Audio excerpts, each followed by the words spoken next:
Hi everyone, and welcome to my second entry into the Great Guitar Build of 2022. So this is my second kit entry, and it's this guitar here.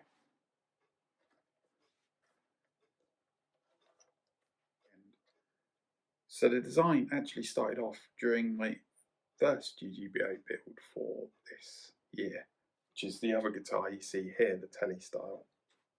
Essentially, as I was building that, I realised just how much better it was over my first ever build. So that was my second ever build, and this is my third. And basically, yeah, I realised just how much better that was going to be. And essentially, the idea just came to me that I could do that first guitar so much better now. And the thing that really sort of caught my attention there was that I really liked the pickups in that guitar and the electronics I put in it and the way they sounded. But the actual guitar itself, that original kit, I'll include some footage in here of it, but it was really poor. It was poorly made. Things like the neck didn't fit in the pocket properly. The bridge was, well, it's very difficult to get that aligned to the neck properly because the route wasn't quite right, and various bits and pieces like that were just, it was a bad kit. It was cheap and it was rubbish. And on top of that, my own workmanship and skills with using tools and the actual tools I had at the time, it just, the whole thing across the board just wasn't as good as I could do now. So I thought, okay, well, let's think about that a little bit. And I started mocking something up in CAD, and I came up with this here. But essentially, the idea was to make the body from scratch this time. So the previous two were full kits, and I just modified them and tweaked them a little bit to suit. I was thinking about a light coloured wood for the main body with a dark wood top. Eventually I bought a book matched piece of walnut from Crimson Guitars for the top, and to go with that I bought a piece of American ash from eBay that was pre-glued and jointed and everything. So for the design of the new guitar, I wanted to go with the iconic Strat shape still. I wanted to keep that from the original guitar, but I wanted to tweak it in a few ways to make it unique. The actual outline, body shape, I wanted to keep pretty much a Strat, but things like the calves I wanted to do very differently. So I wanted to do bevels on it rather than the standard Strat stuff. I didn't want to have a pick guard, and I don't like how direct mount pickups look, and I don't like pickup rings either. So I came up with the idea mounting the pickups from the rear of the guitar through a essentially pretty large cavity on the back there, and then using the top as essentially a pick guard. So what you actually get on the finished guitar here is the pickup slots through from the back there through this large cavity here, and then all you see from the front is the pickup and the screw, which is really clean from the front, and totally solved the sort of thing I wanted to do there, and it's turned out brilliantly. And one of the other things it does is it reduces the weight of the guitar significantly. I haven't weighed this yet. I shall do that and I'll pop up the weight on screen. It is slightly heavier than the previous guitar it replaces, which was only about £5.5.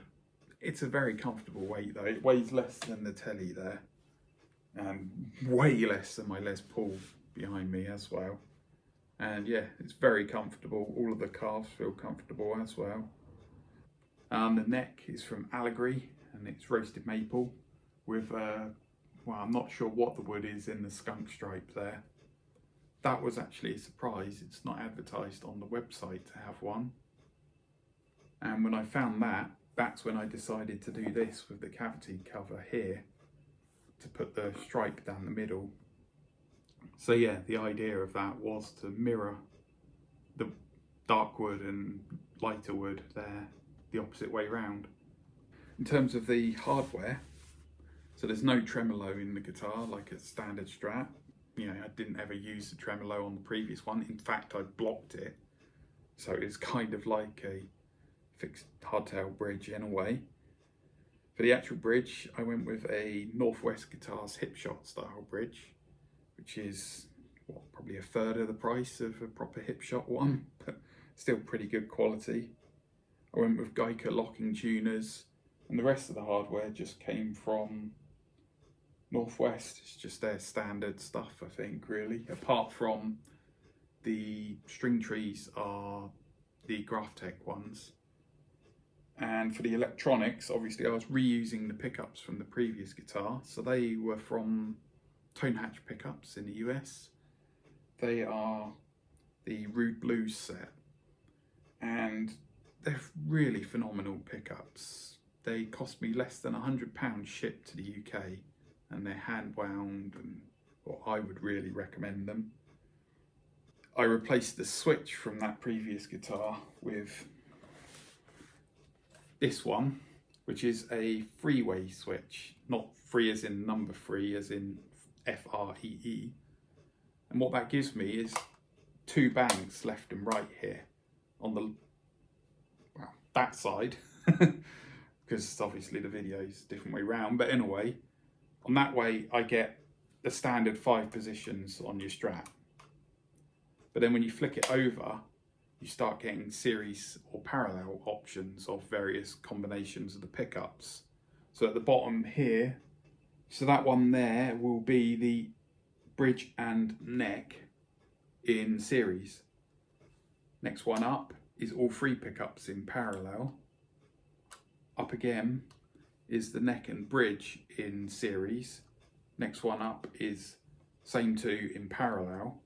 And the final one is the neck and middle in series. So I get 3 versions where they're in series. And what that does is it's essentially like how a humbucker is wired. But because you've got a much greater distance between them, or even in that case, you know, massive distance, it sounds a little bit different to a humbucker. I really love the sound of them, and you'll hear them in a bit in the demos. So just a quick note on the sound demos that will follow. I had originally used or planned to use my Spark Mini here, and there's a feature in the app to record video, and I had assumed that it would, you know, do something special like syncing up the audio from the amp to the video, but no, it's just a dumb video recorder like the camera app essentially, so it's just using the mic. So that sounds pretty crap, really. So what I'm going to do is include a couple of small clips of a riff played on the original guitar, and then the same on the new guitar with a series and a parallel sort of comparison as well. I've also recorded some audio, simply plugging the Spark into my Mac and then capturing the sound via GarageBand. There's no effects in GarageBand, it's all, you know, just from the Spark. And in those audio clips, I've got various riffs with different amps and effects using different pickup combinations, and I'll play those throughout the rest of the video with the build footage basically.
Bye.